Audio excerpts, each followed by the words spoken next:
Assalamualaikum warahmatullahi wabarakatuh. Bertemu kembali di mata pelajaran pemeliharaan sasis dan pemindah tenaga kendaraan ringan.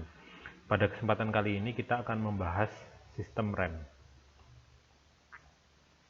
Jadi dasar dari sistem rem ini adalah rem ini dirancang untuk memperlambat dan menghentikan kendaraan dengan mengubah energi kinetik atau energi gerak menjadi energi panas. Kampas rem menekan tromol atau cakram, ya, tergantung jenisnya, mau dia rem cakram atau rem tromol, sehingga menimbulkan gesekan yang menghasilkan energi panas. Nah, intensitas panas yang dihasilkan ini sebanding dengan bobot dan kecepatan kendaraan. Artinya apa? Kalau bobot mobilnya semakin besar, kecepatannya semakin besar, maka bisa menghasilkan panas yang semakin besar juga pada saat proses pengereman. Nah, di sini yang pertama prinsipnya adalah dari prinsip gesekan. Nah, gesekan ini adalah perlawanan terhadap gerakan yang dihasilkan dari dua benda yang bergerak atau bergesekan satu sama lain. Nah, gesekan ini ada dua jenis, ada yang kinetik, ada yang statis. Nah, gesekan kinetik ini antara dua benda, salah satunya bergerak, gitu ya. Kemudian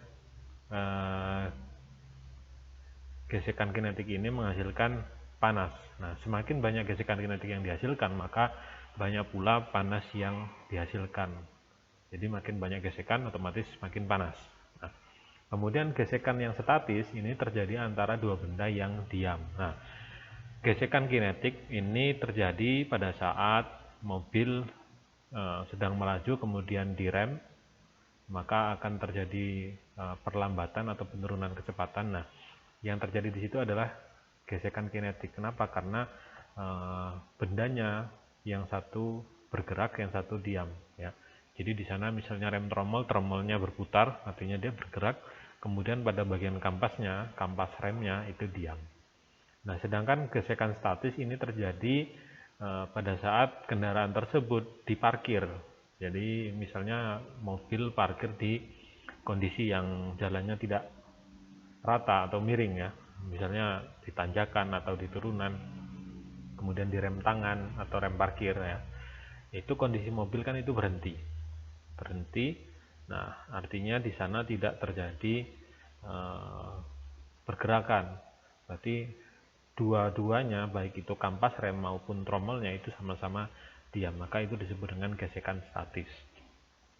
Nah, selanjutnya ada beberapa hal yang mempengaruhi gesekan ini. Gesekan yang pertama adalah kekasaran permukaan dua benda.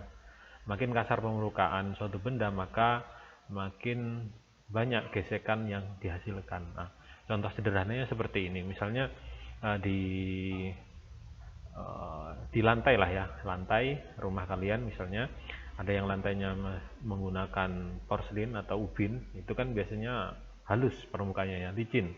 Nah, kemudian ada yang permukaan lantainya itu menggunakan semen yang dicor. Nah, semen dicor biasanya apalagi yang masih kasar, belum halus.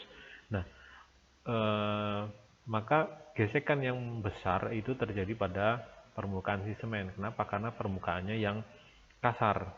Sedangkan pada porselin permukaannya licin sehingga gesekannya yang terjadi kecil. Nah, seperti itu. Kemudian yang kedua ini tekanan.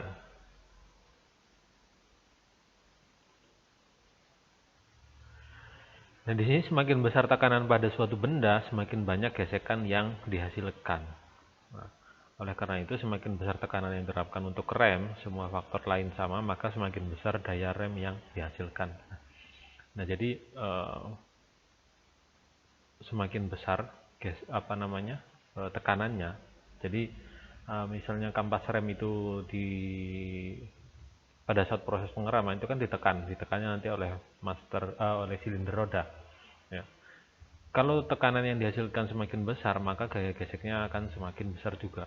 Semakin besar gaya geseknya, otomatis panas yang dihasilkan juga akan semakin besar. Nah, di situ karena tekanannya semakin besar, maka daya pengeremannya juga akan semakin besar. Artinya lebih cepat berhenti atau lebih cepat melambatnya, itu waktunya lebih cepat, gitu. Jarak pengeremannya lebih dekat. Nah, faktor selanjutnya adalah jumlah bidang gesek. Semakin besar jumlah bidang kontak bersama antara dua benda, semakin besar jumlah gesekan yang dihasilkan. Nah, ini diilustrasikan seperti ini. Ada dua buah kampas yang ukurannya kecil. Ada satu buah kampas yang ukurannya kecil, satunya lagi ukurannya lebih panjang. Ini sekitar 4 kali lipatnya. Nah, pada kampas yang berukuran kecil, pendek ini gesekan yang dihasilkan kan besar, otomatis dia menghasilkan panas yang tinggi sampai di sini disebutkan sampai 400 derajat. Nah, pada saat kampasnya ini dibuat lebih panjang, 4 kali lipatnya, maka panasnya tadi akan terbagi-bagi. Sehingga per satu potong ini, ini yang terjadi hanya 100 derajat. Maka panas yang dihasilkan ini akan semakin kecil.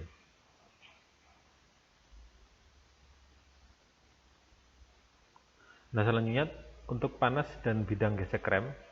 Jadi permukaan gesekan kampas rem ini sangat penting ya. Kampas rem ini menghasilkan gesekan langsung pada permukaan gesek lain, baik di rem tromol maupun rem cakram. Nah, kampas rem ini harus memiliki karakteristik khusus. Nah, yang pertama apa? Yang pertama, rem tromol atau cakram harus dapat membuang panas dengan mudah. Kenapa? Tujuannya biar panasnya cepat lepas, artinya sistem remnya jadi lebih cepat dingin gitu. Bahaya kalau sampai terlalu panas, maka bisa terjadi terbakar remnya, dan ini berbahaya sekali. Selain membuat sistem remnya menjadi blong atau tidak berfungsi, ya, ini juga bisa mengakibatkan terjadinya kebakaran. Kemudian menahan bentuknya di bawah panas yang sangat tinggi. Artinya apa?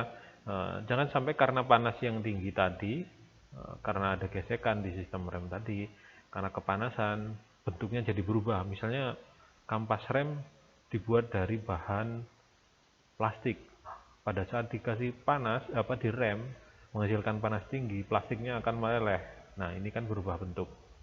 Nah, ini yang tidak bisa dipakai untuk dijadikan kampas rem.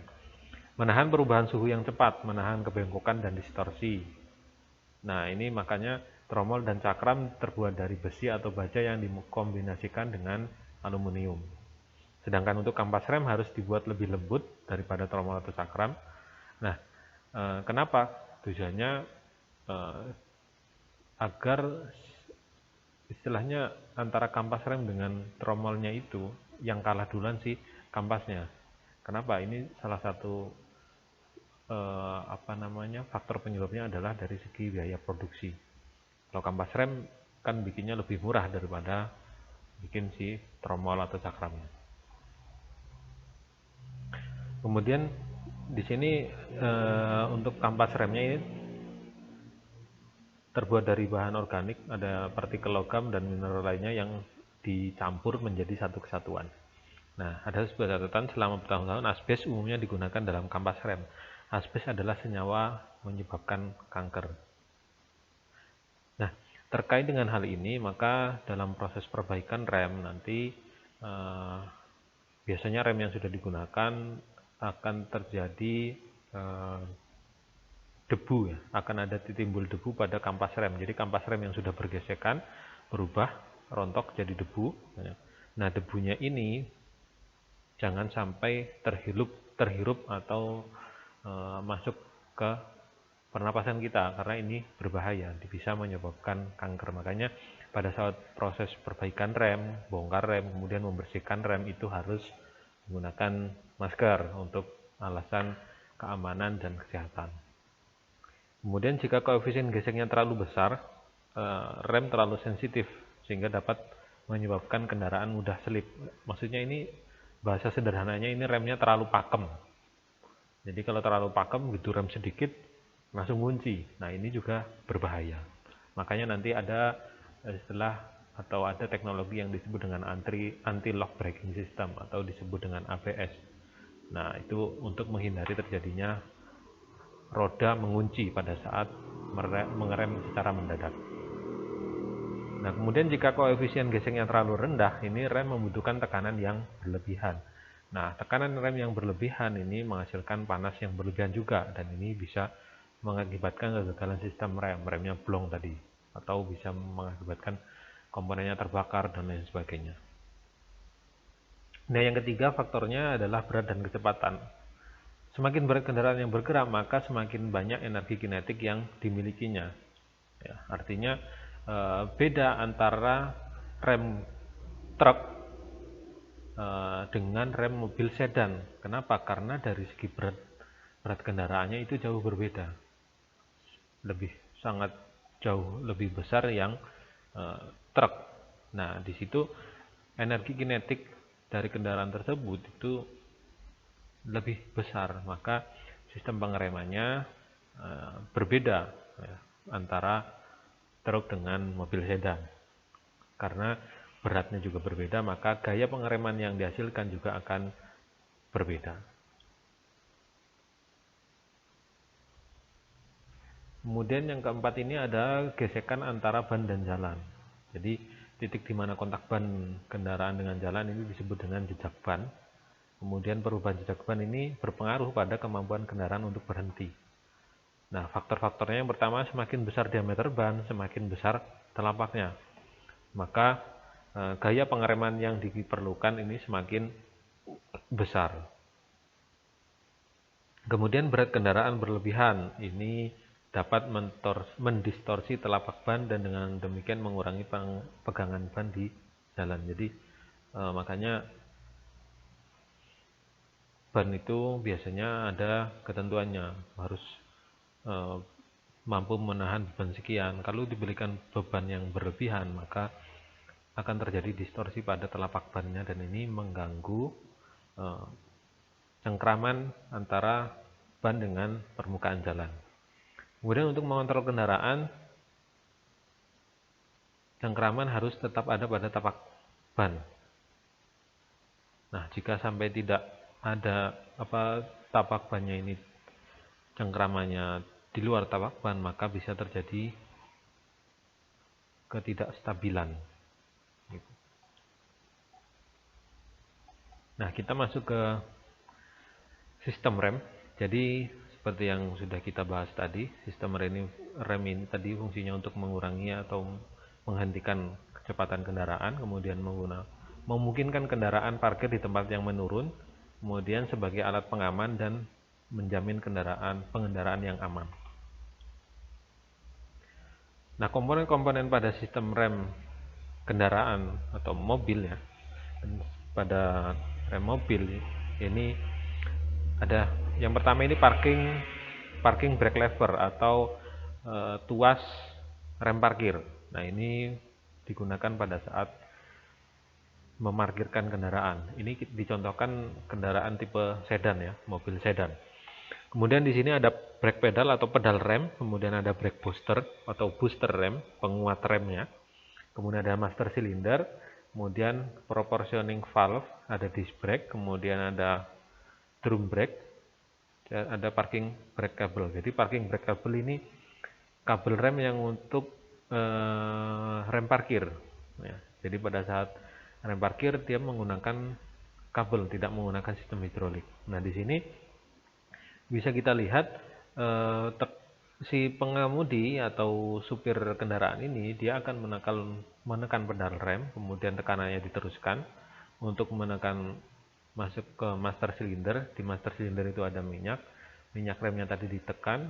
Di sini ada proportioning valve, ini untuk mengatur proporsi berapa tekanan yang ke roda depan, berapa tekanan ke roda belakang, baru nantilah dilarikan ke masing-masing roda. Nah, di sini biasanya kendaraan yang depan ini sudah menggunakan rem cakram, tapi belakang ada yang masih menggunakan rem tromol. Kenapa? Karena pada saat kendaraan melaju, kemudian direm, bobot kendaraan ini hampir sekitar 60% ini lari ke depan, bobot pengeremannya. Artinya apa? Rem depan ini yang bekerjanya lebih kuat, lebih ekstra.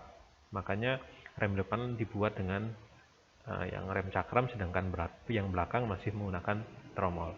Ini untuk kendaraan-kendaraan yang umum. Cuman seiring berjalannya waktu, ini sampai sekarang sudah banyak kendaraan atau mobil yang sudah mengaplikasikan disc brake atau rem cakram pada semua rodanya. Nah, ini adalah prinsip remnya tadi, seperti yang kita bahas di depan, mengubah energi mekanik menjadi energi panas,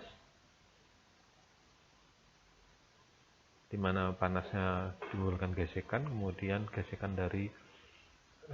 tersebut akan memperlambat laju kendaraan.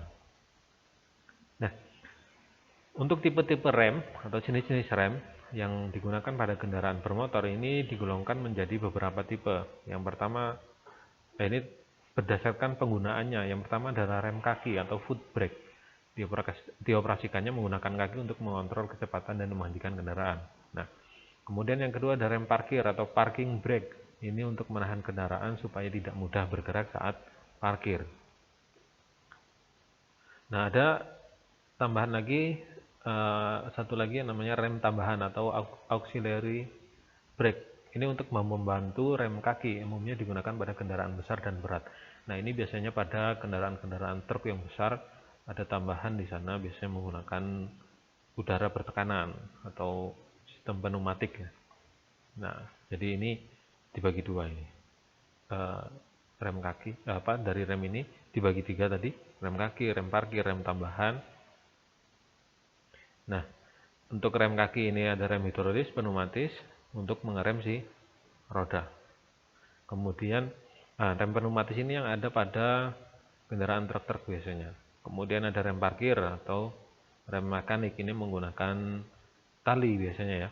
Kemudian di sini ada dua jenis, ada yang center brake, ada yang rem roda belakang. Rem roda belakang ini digunakan pada mobil pada umumnya, mobil-mobil penumpang, mobil sedan dan lain sebagainya. Sedangkan untuk center brake ini biasanya pada mobil jenis truk ya. Jadi dia setelah transmisi ada sistem remnya, itulah yang disebut dengan center brake untuk rem parkirnya. Nah, ada rem tambahan tadi, ada exhaust brake. Jadi yang exhaust brake ini dia mendapatkan bantuan tekanan itu dari gas buang. Jadi ada gas buang, di sana dikumpulkan ada sebuah wadah tertentu penampungan untuk menghasilkan tekanan. Nah, tekanannya itu yang nantinya digunakan untuk membantu proses pengereman. Jadi tekanannya dipakai untuk menekan si sistem rem. Jadi proses pengeremannya selain dari pengemudi juga ada bantuan dari tekanan gas buangnya.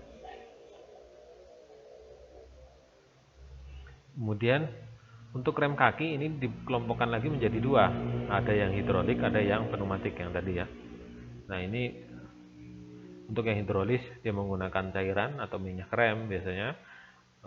Kemudian yang pneumatis ini menggunakan kompresor. Jadi ada tambahan kompresor yang mana kompresor tadi menghasilkan udara bertekanan. Nah, udara bertekanannya digunakan untuk membantu menekan si sistem remnya. Nah, ini adalah prinsip dasar dari sistem rem. Cara kerjanya begini. Ini berdasarkan hukum Pascal. Ini di pelajaran fisika kalau nggak salah ada ya. Jadi di hukum Pascal itu kan tekanan cair akan diteruskan ke segala arah dengan tekanan yang sama besar. Dengan tekanan yang sama besarnya. Artinya apa?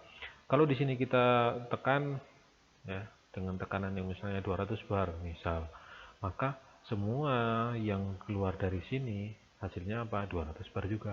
Tetapi gayanya nanti akan berbeda. Gayanya berbedanya gimana? Karena ada perbedaan penampang dari silindernya. Ini master silinder, kemudian ditekan ke sini. Ini di master silinder ini menghasilkan sebelum master silinder ini dari pengendara dulu nih. Ini pengendara atau pengemudinya, supirnya memberikan gaya sebesar 50 kg dengan ukuran panjang tuas remnya seperti ini. 48 cm dan di sini ada jaraknya 8 cm. Ini bisa menghasilkan di sini 300 kg.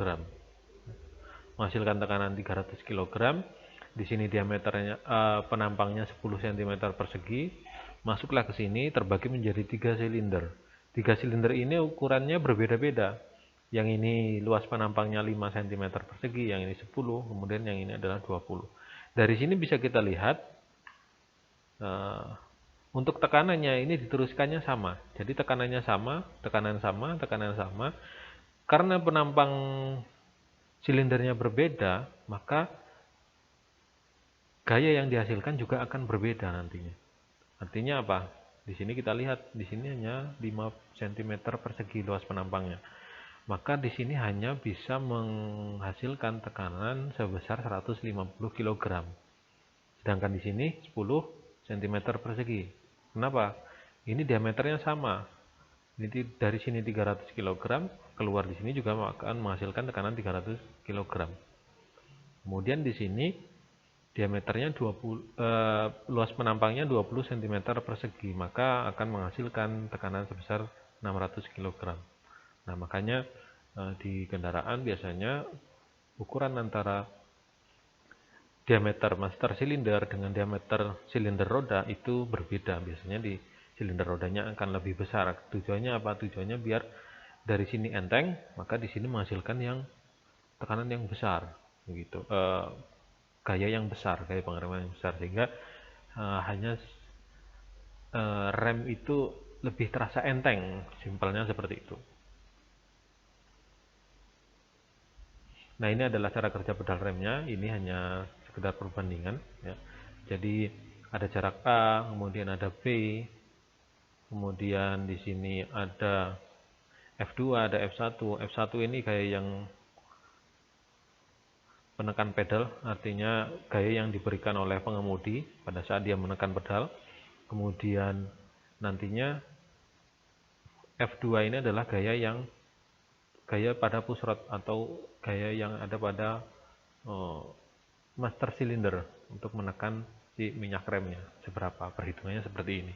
F2 sama dengan F1 dikali A per P. Nah, artinya apa?